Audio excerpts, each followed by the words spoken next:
SV news కి స్వాగతం. ముందుగా హెడ్లైన్స్.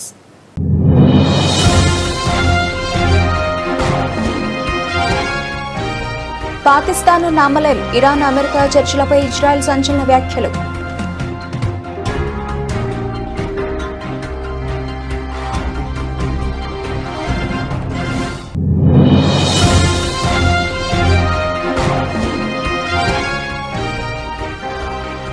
మూడు రాష్ట్రాల అసెంబ్లీ ఎన్నికలు ప్రారంభమైన పోలింగ్.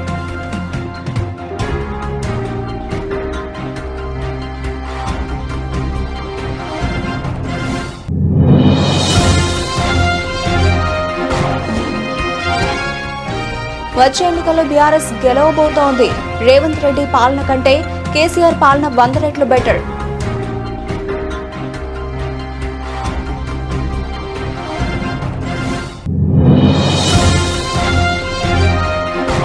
ఒక్కొక్కటిగా బయటపడుతున్న జనసేన నాయకుల రాసలీలలో తనను మోసం చేశాడంటూ మరో జనసేన నాయకుడి బాగోతం బయటపెట్టిన మహిళ.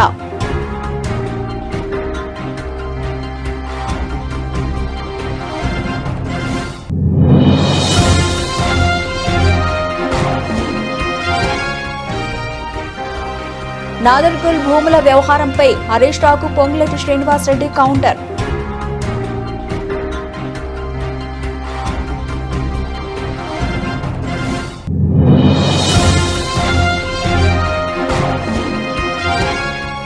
యూనివర్సిటీలకు రావడానికి నాకు అర్హత లేదు. డిప్యూటీ సీఎం పవన్ కళ్యాణ్ ఆసక్తికర వ్యాఖ్యలు.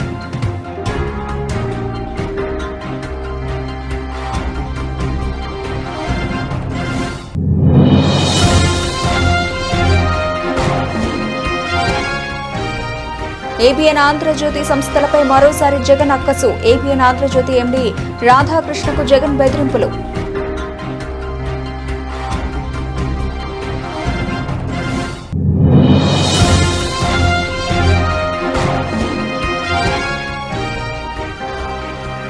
మేడ్చల్ జిల్లాలో అగ్ని ప్రమాదం. ఓ డెకరేషన్ స్క్రాప్ గోదాంలో ఎగిసి పడుతున్న మంటలు.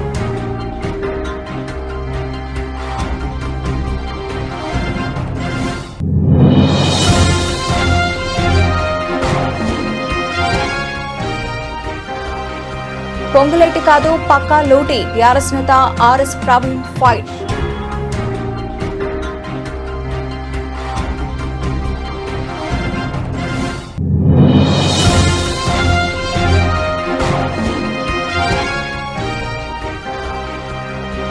ఐదో రోజు కొనసాగిన బుల్ రన్. భారీగా పెరిగిన సూచీలు.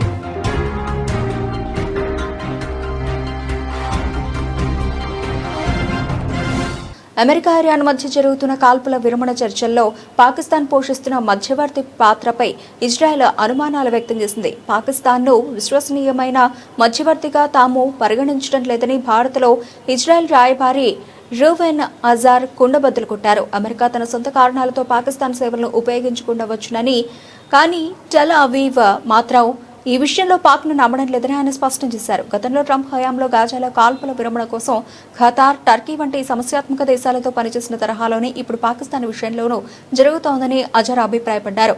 అమెరికాతో కలిసి తాము ఆశించిన ఫలితాలను సాధించడంపైనే ప్రధానంగా దృష్టి సారిస్తామని ఆయన తెలిపారు. ఇరాన్తో కాల్పుల విరమణకు లెబనాన్లోని హిజ్బుల్లా ఉగ్రవాదులపై తమ పోరాటానికి మధ్య తేడా ఉందని అజార్ స్పష్టం చేశారు. లెబనాన్ విషయంలో మా లక్ష్యం చాలా స్పష్టంగా ఉంది. దక్షిణ లెబనాన్ను హిజ్బుల్లా ఉగ్రవాద మౌలిక సదుపాయాల నుంచి పూర్తిగా తుడిచిపెట్టేయాలి. ఇది లెబనాన్ ప్రభుత్వ బాధ్యత అని ఆయన అన్నారు. గత కొన్ని గంటల్లో ఇజ్రాయెల్ వైమానిక దళం లెబనాన్లో భారీ ఆపరేషన్ నిర్వహించి 250 మందికి పైగా హిజ్బుల్లా ఉగ్రవాదులను మట్టుబెట్టిందని ఆయన వెల్లడించారు. తమ ఉత్తర సరిహద్దులను హిజ్బుల్లా దాడుల నుంచి కాపాడుకునే హక్కు తమకు ఉందని ఆయన పునరుద్ఘాటించారు. అదే సమయంలో ఇరాన్తో అమెరికా చేస్తున్న చర్చలకు ఇజ్రాయెల్ మద్దతు ఇస్తోందని అజార్ తెలిపారు. ఇరాన్ అణు కార్యక్రమం, బాలిస్టిక్ క్షిపణి ఉత్పత్తి వంటి 2 ప్రధాన ముప్పులను ఈ చర్చలు తొలగిస్తాయని తాము ఆశిస్తున్నట్లు ఆయన పేర్కొన్నారు. ఇదిలా ఉండగా లెబనాన్పై ఇజ్రాయెల్ దాడుల వల్ల ఈ ఒప్పందం దెబ్బతినే ప్రమాదం ఉందని ఇరాన్ హెచ్చరించింది. అయితే ఈ కాల్పుల విరమణ ఒప్పందంలో లెబనాన్కు సంబంధం లేదని అమెరికా, ఇజ్రాయెల్ గతంలోనే స్పష్టం చేశాయి. Pakistan's role in the conflict, also China. Pakistan, I'm asking because it doesn't have relationship with Israel, diplomatic relationship. Do you even see Pakistan as a credible mediator, a country which is hostile? We don't see Pakistan as a credible player. I think that the United States has decided to use the services of the facilitation of Pakistan for their own reasons. We have seen in the past how the United States has managed to take problematic states like Qatar and Turkey and use them for the benefit of achieving an agreement with Hamas. So maybe they will use the facilitation services of Pakistan to bring in the serve of diplomacy this time. It's their decision. For us, it is very important to stay in sync with the United States when it comes to the substance. Assam, Kerala, Puducherry రాష్ట్రాల assembly ఎన్నికల polling గురువారం ఉదయం 7 గంటలకు ప్రారంభమైంది. అస్సాం, పుదుచ్చేరిలో తమ అధికారాన్ని నిలబెట్టుకోవాలని NDA కూటమి ప్రయత్నిస్తూ ఉండగా ఈ ప్రాంతాల్లో తిరిగి పట్టు సాధించాలని ఇండియా కూటమి గట్టి పోటీ ఇస్తోంది. ఎన్నికల ఫలితాలు ఇరు కూటములకు రాజకీయంగా కీలకం కానున్నాయి. అస్సాంలోని 126 అసెంబ్లీ స్థానాలకు జరుగుతున్న ఎన్నికల్లో బీజేపీ నేతృత్వంలోని ఎన్డీఏ, కాంగ్రెస్ సారథ్యంలోని విపక్ష కూటమి మధ్య ప్రధాన పోటీ నెలకొంది. ముఖ్యమంత్రి హిమంత బిశ్వ శర్మ మూడోసారి అధికారం నిలబెట్టుకోవాలని చూస్తూ ఉండగా గౌరవ్ గొగోయ్ నేతృత్వంలోని కాంగ్రెస్ తిరిగి పుంజుకోవాలని ప్రయత్నిస్తోంది. వలసలు, ఓటర్ల జాబితా సవరణ వంటి అంశాలు ప్రచారంలో కీలకంగా మారాయి. కేరళలోని 140 స్థానాలకు జరుగుతున్న ఎన్నికలు సంప్రదాయంగా అధికార ఎల్డీఎఫ్, ప్రతిపక్ష యూడీఎఫ్ మధ్య ద్విముఖ పోరుగా మారాయి. పినరాయి విజయన్ ప్రభుత్వం సంక్షేమ పథకాలపై ఆధారపడగా నిరుద్యోగం, ధరల పెరుగుదల వంటి అంశాలను యూడీఎఫ్ ప్రచారాస్త్రాలుగా మార్చింది. బీజేపీ కూడా తన ఉనికిని చాటుకునేందుకు గట్టిగా ప్రయత్నిస్తోంది. కేంద్ర పాలిత ప్రాంతమైన పుదుచ్చేరిలోని 30 స్థానాలకు పోలింగ్ జరుగుతోంది. ముఖ్యమంత్రి ఎన్ రంగస్వామి నేతృత్వంలోని ఎన్డీఏ కూటమి అధికారాన్ని నిలబెట్టుకోవాలని చూస్తుండగా కాంగ్రెస్, డీఎంకేలతో కూడిన ఇండియా కూటమి గట్టి పోటీ ఇస్తోంది. నటుడు విజయ్ స్థాపించిన తమిళగ వెట్రి కళగం పార్టీ బరిలో ఉండటం ఈసారి ప్రత్యేకత. ఈ 3 రాష్ట్రాలతో పాటు గోవా, కర్ణాటక, నాగాలాండ్, త్రిపుర రాష్ట్రాల్లోని 5 అసెంబ్లీ స్థానాలకు కూడా ఉప ఎన్నికల పోలింగ్ కొనసాగుతోంది. భారీ భద్రతా ఏర్పాట్లు, వెబ్కాస్టింగ్ వంటి సౌకర్యాలతో పోలింగ్ ప్రశాంతంగా సాగుతోంది. మే 4న ఓట్ల లెక్కింపు చేపట్టి ఫలితాలను ప్రకటిస్తారు.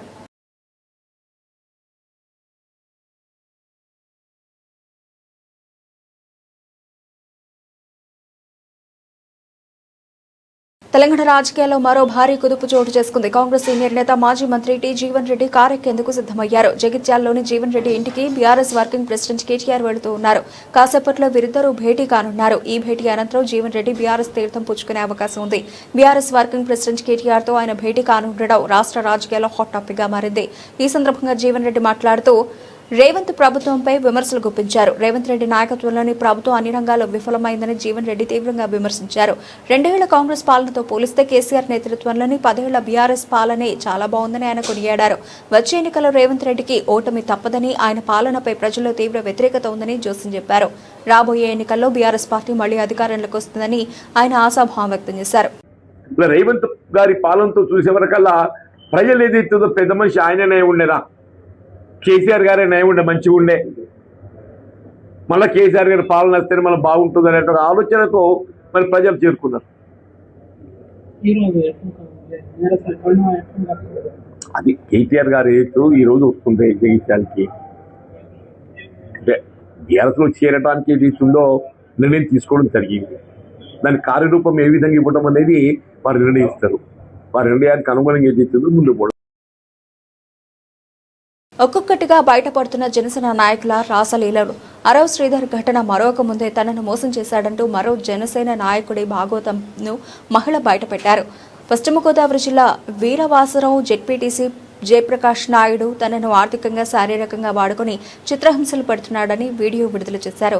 తాను పవన్ కళ్యాణ్ అభిమానినని, పార్టీ కార్యక్రమాల కోసం వెళ్లప్పుడు జయప్రకాష్ నాయుడు పరిచయం అయ్యాడని, భర్త లేని తనను పెళ్లి చేసుకుని బాగా చూసుకుంటానని నమ్మించాడని మహిళ ఆవేదన వ్యక్తం చేశారు. కొన్ని రోజుల తర్వాత మద్యం మత్తులో, గంజాయి మత్తులో తనను చితకబాదేవాడని, తనను కూడా గంజాయి సేవించమని ఒత్తిడి చేసేవాడని బాధిత మహిళ ఆరోపణలు. తనతో ఉండనని చెప్తే నీ ఫోటోలు, వీడియోలు ఉన్నాయని బెదిరిస్తున్నాడని, తనకు న్యాయం చేయాలంటూ కన్నీరు పెట్టుకుంటూ బాధిత మహిళ వీడియో విడుదల చేసింది. నా పేరు మద్దాల విజయలక్ష్మి అండి. నేను దేవరం గుంటూరు శివాలయంలో ఉంటాను. నాకు పవన్ కళ్యాణ్ గారు పార్టీ మీద ఆయన చాలా అభిమానం ఉంది. ఆయన ప్రతి దాంట్లో నేను పాల్గొనేదాన్ని. ఇంకా జనసేన ఆఫీసు దేవాలయంలో ఉందని తెలిసి ప్రతి కార్యక్రమానికి నేను వెళ్ళేదానండి.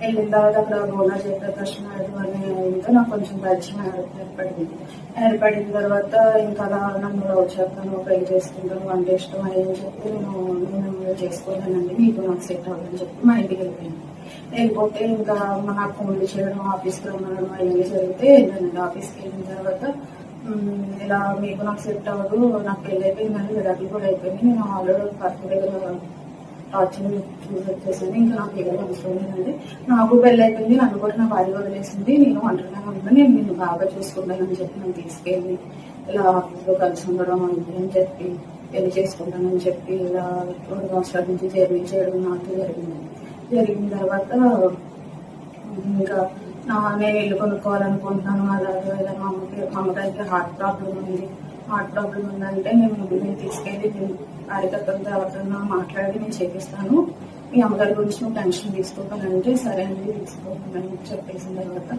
ఇంకా ఇల్లు కొనుక్కుందాం అనుకుంటున్నాను, నీ దగ్గర డబ్బులు ఎంత ఉన్నాయని నన్ను అడిగాడండి. అడిగితే నేను నా దగ్గర 10 లక్షలు ఉన్నాయి, బంగారం కూడా ఉన్నదని చెప్పిన తర్వాత బంగారం అయ్యి 10 లక్షలు తీసుకొచ్చి నాకు ఇప్పి నాకు కొంచెం పర్సనల్ ఉంది, అది తీసుకున్న తర్వాత లోన్ వస్తుంది, నాకు లోన్ వచ్చిన తర్వాత నేనే ఇల్లు కొంటాను, నీకు పెళ్లి చేసుకుంటాం కదా అని చెప్తే నేను తీసుకెళ్ళిన అన్ని హ్యాండ్ క్యాష్ బంగారం హ్యాండే ఇచ్చాను.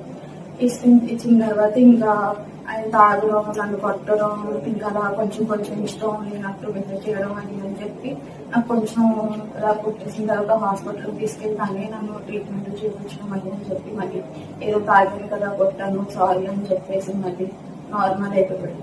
తర్వాత మళ్ళీ ఇంకా మధ్యలో గంజాయి స్వీట్ అని ఒకటి చేసి నాకు పెట్టేవాడండి. నాకు పెట్టినాక అందరికి ఇచ్చేవాడు, గంజాయి స్వీట్ చేసి అందరికి ఇచ్చి తెమ్మని చెప్పేవాడు.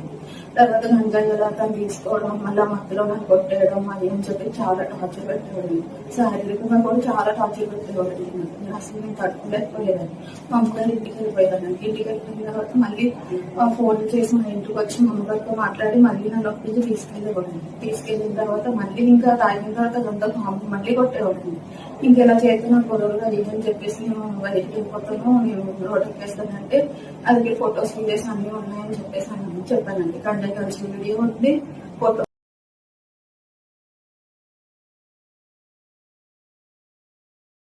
నాదర్గుల్లో భూములను 2014లోనే నాటి బీఆర్ఎస్ ప్రభుత్వం 3 సంస్థలకు అప్పగించిందని, వారి హయాంలోనే ఆ సంస్థల పేరిట రిజిస్ట్రేషన్, మ్యూటేషన్ కూడా జరిగిందని తెలంగాణ మంత్రి పొంగులేటి శ్రీనివాసరెడ్డి ఆరోపించారు. నాడు జరిగిన రిజిస్ట్రేషన్తో తమ ప్రభుత్వానికి ఏం సంబంధమని మండిపడ్డారు.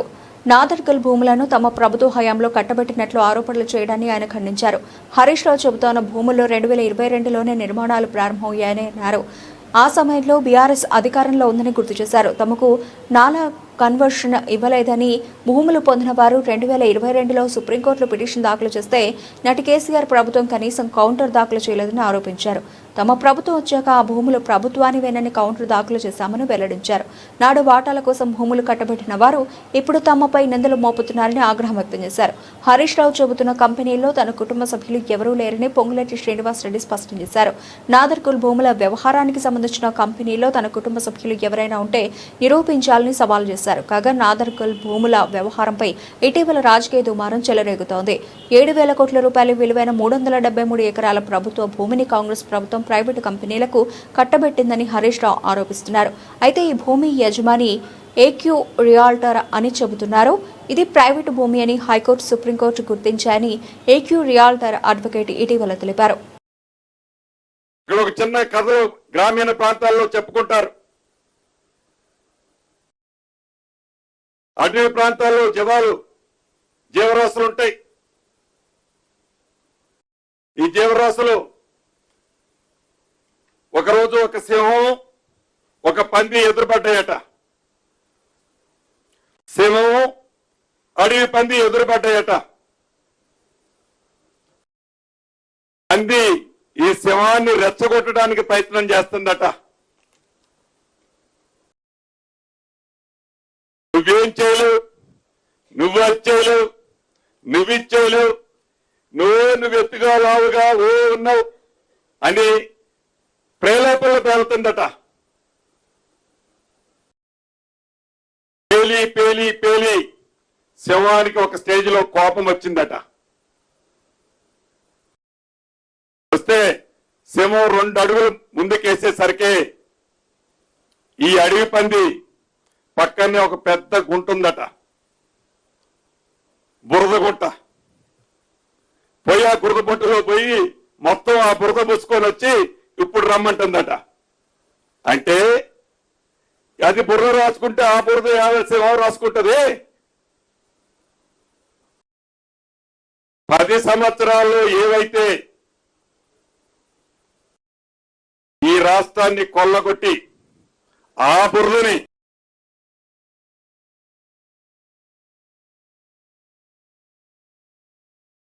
ఆంధ్ర యూనివర్సిటీ కేవలం ఒక విద్యా ప్రాంగణం కాదని, వ్యక్తిత్వంతో, విలువలతో జాతి నిర్మాణంలో భాగస్వామిగా నిలిచిన భారతీయ వారసత్వ సంపదకు ప్రతీక అని రాష్ట్ర ఉప ముఖ్యమంత్రి పవన్ కళ్యాణ్ అన్నారు. 100 ఏళ్లు పూర్తి చేసుకున్న సందర్భంగా విశాఖపట్నంలో ఏర్పాటు చేసిన ఏయూ శతాబ్ది ఉత్సవాల ముగింపు వేడుకలకు ఆయన ముఖ్య అతిథిగా హాజరయ్యారు. ఈ సందర్భంగా మెగా కల్చరల్ ఫెస్ట్ 2026లో ఆయన మాట్లాడుతూ విశ్వవిద్యాలయం ఘనతను స్మరించుకున్నారు. ఈ రోజు ఆంధ్ర యూనివర్సిటీ ఈ స్థాయిలో ఉందంటే ఎందరో విద్యార్థులు ఇక్కడ విద్యను పూర్తి చేసుకుని ఉన్నత శిఖరాలకు చేరడమే నిదర్శనమని పవన్ కళ్యాణ్ అన్నారు. ఈ విశ్వవిద్యాలయానికి పునాదులు వేసిన మహనీయులు డాక్టర్ సిఆర్ రెడ్డికి, ఆయన ఆశయానికి అండగా నిలిచిన మాజీ ఉపరాష్ట్రపతి డాక్టర్ సర్వేపల్లి రాధాకృష్ణకు, రామన్ ఎఫెక్ట్ తో నోబెల్ బహుమతి సాధించిన సర్ సివి రామన్ కు మనస్ఫూర్తిగా ప్రణామాలు అర్పిస్తున్నట్లు తెలిపారు. 1926లో ఉన్నత విద్యను అందించాలనే గొప్ప సంకల్పంతో మేధస్సు, సంస్కృతి, జాతి నిర్మాణం అనే 3 మూల స్తంభాలపై ఏయూని స్థాపించారని గుర్తు చేశారు. ఇక్కడ చదువుకున్న వారు కేవలం ఉద్యోగాలు వెతుక్కోవడం, వివిధ రంగాల్లో సమాజాన్ని ముందుకు నడిపించే నాయకులుగా, మేధావులుగా, వ్యవస్థలలో మార్పు తెచ్చే శక్తిగా నిలిచారని ప్రశంసించారు. ప్రస్తుత విద్యార్థులు కూడా అదే దిశగా అడుగులు వేస్తున్నారని అన్నారు. తనకు అత్యంత ఆప్తుడైన ప్రముఖ దర్శకుడు త్రివిక్రమ్ శ్రీనివాస్ ఇదే ఆంధ్ర యూనివర్సిటీలో న్యూక్లియర్ ఫిజిక్స్ లో ఎంఎస్సీ చేసి గోల్డ్ మెడలిస్ట్ అయ్యారని పవన్ కళ్యాణ్ గుర్తు చేసుకున్నారు. ఆయన ద్వారానే ఇక్కడి ప్రొఫెసర్ల ప్రతిభ, వర్సిటీ గొప్పతనం గురించి తనకు తెలిసిందని, ఇంతటి గొప్ప విశ్వవిద్యాలయానికి అతిథిగా రావడం అదృష్టంగా భావిస్తున్నానని చెప్పారు. నేను చాలా తక్కువ మాట్లాడడానికి ప్రయత్నిస్తాను, కానీ ఎంత మౌనంగా ఉండాలనుకున్నా జీవితం నన్ను కోట్లాది మంది మధ్య మాట్లాడేలా చేసింది అంటూ ప్రసంగించారు. ప్రపంచంలో ఎన్నో విశ్వవిద్యాలయాలు ఉన్నా తరతరాలకు ప్రత్యేకమైన జ్ఞానాన్ని అందిస్తూ ఉన్నత స్థానంలో నిలిచిన వాటిలో ఏయూ ఒకటని కొనియాడారు. ఎందుకు యూనివర్సిటీస్కి ఇవన్నీ రానంటే, ఎందుకంటే నాకు అర్హత లేదని తెలుసు నాకు. ఎందుకంటే నేను మేధస్సుతోటి పోటీ పడలేను నేను. ఎందుకంటే మనుషుల్ని కదిలించగలిగేది, సమాజాన్ని ముందుకు నడిపించేది అలాంటి మహానుభావులు, ఇలాంటి వ్యవస్థని మనం ప్రతిష్ఠిస్తే అలాంటి వ్యవస్థకి అతిథిగా రావాలంటే కూడా నాకు అర్హత ఉందా అనుకుంటాం. కానీ నాకు అర్హత ఉందా లేదా ఇవన్నీ పక్కన పెడితే మీరు ప్రేమతో పిలిచారు, అందుకు ఏబిఎన్ ఆంధ్రజ్యోతి సంస్థలపై మరోసారి జగన్ అక్కసు. ఏబిఎన్ ఆంధ్రజ్యోతి ఎండీ రాధాకృష్ణకు జగన్ బెదిరింపులు. మేము అధికారంలోకి రాగానే చుక్కలు చూపిస్తాం. వైసీపీపై ఏబిఎన్ ఆంధ్రజ్యోతి దుర్మార్గంగా వ్యవహరిస్తోంది. వైసీపీ ప్రభుత్వం వచ్చాక రాధాకృష్ణను తిప్పిన పోలీస్ స్టేషన్కు తిప్పకుండా తిప్పుతాం. మా కార్యకర్తలను జైలులో పెట్టి కొడుతున్నారు. రేపొద్దున రాధాకృష్ణకు కూడా ఇదే జరుగుతుంది. రాధాకృష్ణ వ్యాఖ్యలు తప్పు అని చంద్రబాబు, లోకేష్, పవన్ ఎందుకు చెప్పలేదని వైఎస్ జగన్ మండిపడ్డారు. జగన్ ఏం చెప్పినా ఆహా. ఇంకొక ఆయన ఆంధ్రజ్యోతి ఆయన నుంచి ఆయనకు ఎంత బాధను, దోచుకునేది, పంచుకునేది, తినుకునేది కట్ అయిపోతుంది అని చెప్పి ఆయనకి ఎంత బాధ. వైఎస్ఆర్సీపీ శ్రేణులందరి మీద అన్యాయమైన మాటలు, దుర్మార్గమైన మాటలు మాట్లాడతారు. అసలు నిజం చెప్పాలని నేను ఇదే రాధాకృష్ణకి చెప్తా ఉండా, నువ్వు అన్న మాటలు రేపొద్దున మా ప్రభుత్వం వచ్చినాక నిన్ను తిప్పని స్టేషన్ వైఎస్ఆర్సీపీ శ్రేణులను, వైఎస్ఆర్సీపీ కార్యకర్తల భార్యలంటే నీకు అంత అలుసుగా కనిపిస్తుందా రాధాకృష్ణ అని చెప్పి నేను చెప్తాను. ఎవరికైనా వాళ్ళకైనా భార్యలు ఉంటారు. వారి భార్యలను ఉద్దేశించి మనలో ఎవరైనా కానీ మనమైనా కూడా అలా మాట్లాడితే వాళ్ళకి నచ్చుతుందా? ఎవరికి నచ్చదు. నచ్చినప్పుడు అలాంటి మాటలు మాట్లాడేదానికి కనీసం అలాంటి మాటలు మాట్లాడినప్పుడు తప్పు అని చెప్పి కనీసం ఈ నాయకులన్నా చెప్పాలి కదా. ఈ చంద్రబాబు నాయుడు చెప్పడు, ఈ లోకేష్ చెప్పడు, ఇలా దత్తపుత్రుడు చెప్పడు. ఎంత సిగ్గు లేకోకుండా ఆ రాధాకృష్ణ తప్పుడు మాట్లాడితే ఆ తప్పుడు మాటలకు సమర్థిస్తారు వీళ్ళంతా. ఈ స్థాయికి రాజకీయాలు దిగజారిపోతే రేపు పొద్దున ఈరోజు సోషల్ మీడియాలో ఎప్పుడెప్పుడో చేసి ఎప్పుడో కమెంట్లు పెట్టినవి తీసుకొని వచ్చి పిల్లలందరినీ తీసుకొని వచ్చి స్టేషన్ల చుట్టూ తిప్పుతున్నారు, జైళ్ళల్లో పెడతా ఉన్నారు, కోట్ల చుట్టూ తిప్పుతూ ఉన్నారు, కొడుతున్నారు. ఇదే రేపొద్దున ఆంధ్రజ్యోతి రాధాకృష్ణ కూడా రేపొద్దున ఇదే జరుగుతుందని ఖచ్చితంగా చెప్తా ఉన్నాను.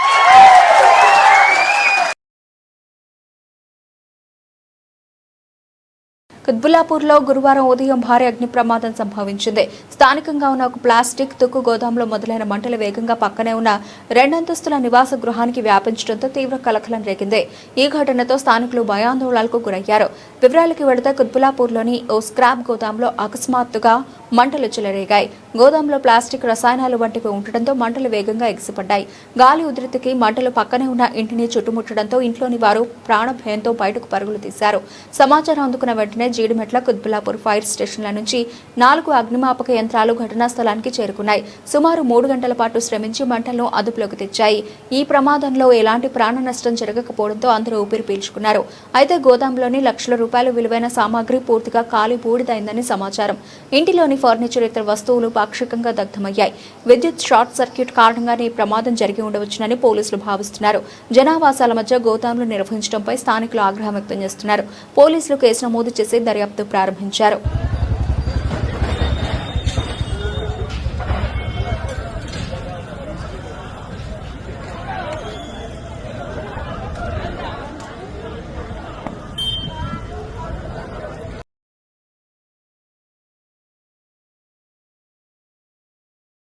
నాదర్గల్ భూ కుంభకోణం గురించి బీఆర్ఎస్ఎల్పీ డిప్యూటీ లీడర్ సంచలన విషయాలు బయటపెట్టారని, గతంలో ఈ భూములను కాపాడింది కేసీఆర్ సర్కారేనని ఆర్ఎస్ ప్రవీణ్ కుమార్ స్పష్టం చేశారు. హైకోర్టుకు వెళ్లి కొట్లాడింది బీఆర్ఎస్ ప్రభుత్వమేనని ఆయన గుర్తు చేశారు. కానీ పొంగులేటి వంటి ప్రభుత్వ గద్ద కొల్లగొట్టేందుకు యత్నిస్తోందని దుయ్యబట్టారు. కానీ నిన్నటి ప్రెస్ మీట్లో అడ్డగోలు అబద్దాలతో బుకాయించారని విమర్శించారు. పొందన లేకుండా మాట్లాడి నాదర్గల్ భూముల చుట్టూ ఉన్న బ్లూ షీట్స్ ను చూపిన ఆయన బోర్డులపై ఉన్న కంపెనీలను ఎందుకు చూపలేదని ప్రశ్నించారు. కానీ తాము ప్రజల ముందు ఆధారాలు పెడుతున్నానని చెప్పారు. మొదట కోహినూర్ గ్రూప్ బోర్డు వెలిసింది. అది పోయి Megha engineering company and Shilpa infra వచ్చింది. తర్వాత అది కూడా పోయి మళ్లీ కోహినూర్ డెవలప్మెంట్ గ్రూప్ వచ్చింది. చివరికి ఇవన్నీ తీసేసి రాత్రికి రాత్రి రంగులు చెరిపెండ్రు అని ఆరోపించారు. హరీష్ రావు అన్ని ఆధారాలతో అక్రమాలు బట్టబయలు చేసిన వెంటనే కోహినూర్ ఐక్యూ స్క్వేర్ వాళ్లు ప్రెస్ మీట్ పెట్టి నాదర్గల్ భూములపై హక్కులు ఉన్నాయని చెప్పిన విషయాన్ని ప్రస్తావించారు. రక్షకుడై భక్షకుడై నాదర్గల్ భూములను చెరబట్టాడని ఆరోపించారు. అయినా రియల్ ఎస్టేట్ రంగంలో ఉన్న వ్యక్తిని రెవెన్యూ శాఖలోకి తీసుకోవడం తప్పేనని స్పష్టం చేశారు. వినాలి, తెలంగాణ ప్రజలు దయచేసి గమనించండి, ఇది మన ఆస్తి. తరతరాలుగా దుక్కి దున్ని మొక్క నాటి మొక్కకు నీళ్లు పోసి బళ్ళు కూడా గుడ్లు పెట్టని పొలాల్లో రాత్రింబవళ్ళు కష్టపడి పాములు గరిచినా, తేళ్లు గరిచినా, కీళ్ళ నొప్పులున్నా, కాళ్ళ నొప్పులున్నా గుట్టల మీద మట్టి మొత్తం కూడా ఊపిరితిత్తుల్లో పీల్చుకొని గుట్టల బీమారి తెచ్చుకొని ఆంధ్ర పెత్తందారులు ఎంత ఇబ్బంది పెట్టినా, తరతరాలుగా ఎంత దోపిడీ చేసినా కూడా కడుపులో పెట్టుకుంటూ మౌనంగా ఆరోధిస్తూ తెలంగాణ డెవలప్ చేసుకున్న తెలంగాణ ప్రజలారా, ఈరోజు మన గుట్టలు పిండి అవుతున్నాయి. ఈరోజు మన గుట్టలు పిండి అవుతున్నాయి. ఈరోజు మన గుట్టలు దోపిడీకి గురవుతున్నాయి. మన భూములు దోపిడీకి గురవుతున్నాయి. తెలంగాణ ప్రజల భావితరాలకు చెందాల్సిన లక్షల కోట్ల ఆస్తి రాఘవ కన్స్ట్రక్షన్ జోబుల్లోకి పోతున్నది. మెగా కన్స్ట్రక్షన్ జోబులోకి పోతా ఉన్నది. ఇంకెంతో బడబడా కంపెనీల జోబులోకి పోతా ఉన్నది.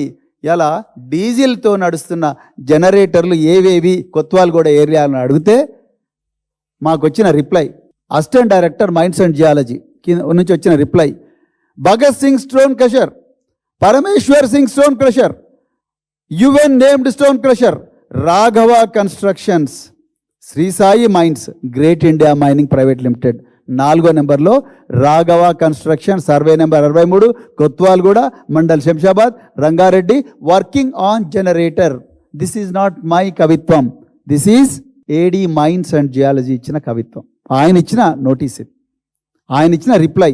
ఇప్పుడు చెప్పండి శ్రీనివాసరెడ్డి గారు, మీకు సంబంధం లేదా కొత్వాల్గూడ మైన్స్? ఎంతసేపు మీరు హరీష్ రావు గారిని, కేటీఆర్ గారిని, కేసీఆర్ గారిని, బీఆర్ఎస్ పార్టీని నిందిస్తున్నారు కదా. ఇప్పుడు మీరు చెప్పండి, ఆధారాలు మేము ముందర పెట్టినాం, రండి ఇప్పుడే ఇక్కడే ఛాయ్ తాగిపోదాం అక్కడికే అమరవీరుల స్తూపం దగ్గరికి. ఇన్ని ఆధారాలు ఉండి ఇవన్నీ బయట పెట్టిన తర్వాత కూడా మీరు ప్రజలను మళ్ళీ బోర్డులు మారుస్తూ తప్పుదో పట్టిస్తుంటే మీరు ఎట్లా కూర్చుంటున్నారండి అంత పవిత్రమైన సెక్రటరియట్లో? నాకు అర్థం కాదు. ఒకవైపు అమరవీరుల స్తూపం, మరోవైపు బాబాసాహెబ్ అంబేద్కర్, ఒకవైపు తథాగత గౌతమ బుద్ధుడు, వాళ్ళందరి మహనీయుల మధ్యలో ఉన్న కేసీఆర్ గారు ఎంతో అపురూపంగా కట్టిన సెక్రటరియట్లో కూర్చున్న దేశీయ స్టాక్ మార్కెట్లు వరుసగా 5వ రోజు భారీ లాభాలతో దూసుకుపోయాయి. అంతర్జాతీయంగా ఉద్రిక్తతలు తగ్గడం, దేశీయంగా స్థిరమైన విధాన నిర్ణయాలు వెలువడడంతో ఇన్వెస్టర్ల సెంటిమెంట్ బలపడింది. ఫలితంగా సెన్సెక్స్, నిఫ్టీ సూచీలు బలమైన లాభాలను నమోదు చేశాయి. బుధవారం ట్రేడింగ్ ముగిసే సమయానికి సెన్సెక్స్ 2946.32 పాయింట్లు పెరిగి 77,562.90 వద్ద స్థిరపడింది. మరోవైపు నిఫ్టీ 873.70 పాయింట్లు లాభపడి 23,997.35 వద్ద ముగిసింది. అంతర్జాతీయంగా ఇరాన్పై దాడిని 2 వారాల పాటు నిలిపివేస్తున్నట్లు అమెరికా అధ్యక్షుడు డొనాల్డ్ ట్రంప్ ప్రకటించడం మార్కెట్లకు కలిసొచ్చింది. టెక్నికల్ పరంగా చూస్తే నిఫ్టీకి 23,700 నుండి 23,600 జోన్ తక్షణ మద్దతు స్థాయిగా ఉందని విశ్లేషకులు చెబుతున్నారు. ఈ స్థాయిని కోల్పోతే లాభాల స్వీకరణకు అవకాశం ఉందని, అదే సమయంలో ప్రస్తుత ర్యాలీ కొనసాగాలంటే 24,500 నిరోధక స్థాయిని ఖచ్చితంగా దాటాల్సి ఉంటుందని విశ్లేషకులు పేర్కొన్నారు. ఈ ర్యాలీలో ప్రధాన సూచీలతో పాటు బ్రాడర్ మార్కెట్లు కూడా పాల్గొన్నాయి. Nifty mid cap 4.03%, Nifty small cap 4.39% చొప్పున పెరిగాయి. రంగాల వారీగా నిఫ్టీ రియాలిటీ, నిఫ్టీ ఆటో సూచీలో అత్యధిక లాభాలు నమోదు చేయగా ఐటీ రంగం మాత్రం వెనుకబడింది. Shriram Finance, Tata Motors, Adani Enterprises షేర్లలో బలమైన కొనుగోళ్ల మద్దతు లభించింది. దేశీయంగా ఏప్రిల్ ద్రవ్య పరపతి విధాన సమీక్షలో రిజర్వ్ బ్యాంక్ ఆఫ్ ఇండియా కీలక వడ్డీ రేట్లను యథాతథంగా ఉంచడం మార్కెట్లకు స్థిరత్వాన్ని ఇచ్చింది. రెపో రేటును 5.25% కొనసాగించాలని ద్రవ్య పరపతి కమిటీ నిర్ణయించింది. ఈ సానుకూల పరిణామాల నేపథ్యంలో మార్కెట్లు లాభాల బాటలో పయనించాయి. బులెటిన్ ముగించే ముందు హెడ్లైన్స్ మరోసారి.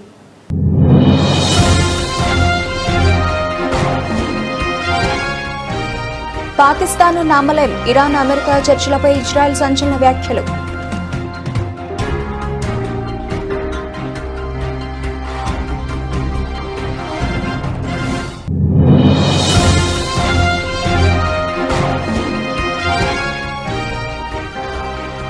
మూడు రాష్ట్రాల అసెంబ్లీ ఎన్నికలు ప్రారంభమైన పోలింగ్.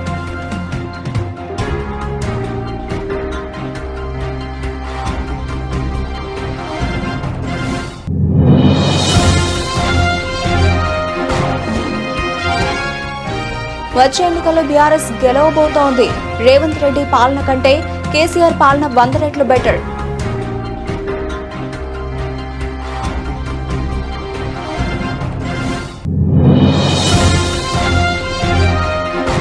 ఒక్కొక్కటిగా బయటపడుతున్న జనసేన నాయకుల రాసలీలలో తనను మోసం చేశాడంటూ మరో జనసేన నాయకుడి భాగోతం బయటపెట్టిన మహిళ.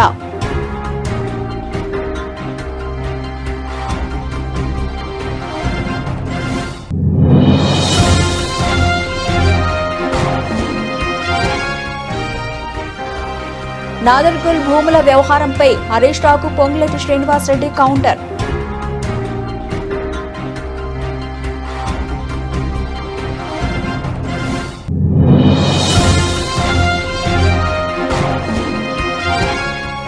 యూనివర్సిటీలకు రావడానికి నాకు అర్హత లేదు. డిప్యూటీ సీఎం పవన్ కళ్యాణ్ ఆసక్తికర వ్యాఖ్యలు.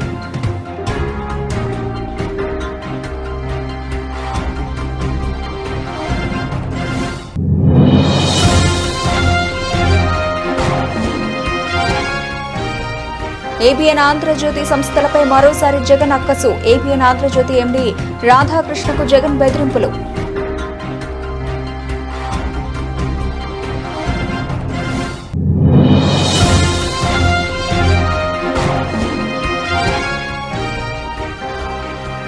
మేడ్చల్ జిల్లాలో అగ్ని ప్రమాదం. ఓ డెకరేషన్ స్క్రాప్ గోదాంలో ఎగిసి పడుతున్న మంటలు.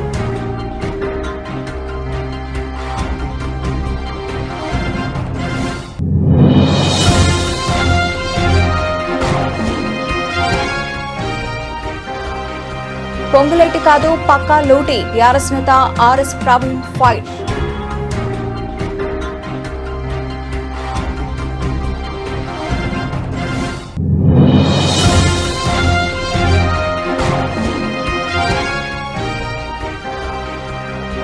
ఐదో రోజు కొనసాగిన బుల్ రన్. భారీగా పెరిగిన సూచీలు.